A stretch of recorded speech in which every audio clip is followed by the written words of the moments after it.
અમરેલી તાલુકા police station વિસ્તારને એક પ્રાથમિક શાળાના શિક્ષક મહેન્દ્રભાઈ કાવઠિયા કે જેમના દ્વારા ચોથા ધોરણમાં ભણતી 9 વર્ષની 2 બાળકીઓ સાથે છેલ્લા થોડા સમયથી ક્યાંક શારીરિક અડપલા કે દુષ્કર્મ કરતા હોય, જે બાબતે ભોગ બનનાર દ્વારા પોતાના સગા સંબંધીને સૌથી પહેલાંની જાણ કરતા તેના પિતા દ્વારા સ્કૂલમાં સંતાઈને જોઈ તેમને તથ્ય જણાતા તાત્કાલિક એ જ દિવસે એની રૂમ ચેક કરતા દીકરી શિક્ષકના ઓફિસ રૂમમાં મળી આવેલી.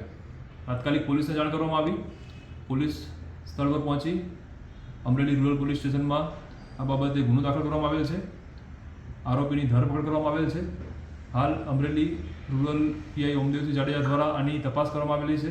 FSLની ટીમની પણ મદદ લેવામાં આવી છે અને આગળ આરોપીના રિમાન્ડ કાર્યવાહી અને કેટલા સમયથી આ 2 બાળકીઓ સાથે કેવા પ્રકારનું દુષ્કર્મ કર્યા એની ઊંડાણપૂર્વક તપાસ કરવામાં આવી રહી છે.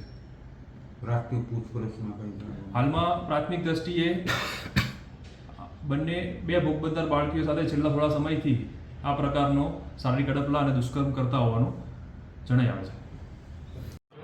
મારી છોકરી હારે શાળાની અંદર શિક્ષક ગલત કામ કરતો હતો, એની જાણ મને મળી એટલે મેં બીજે દિવસે એને તપાસમાં ગયો.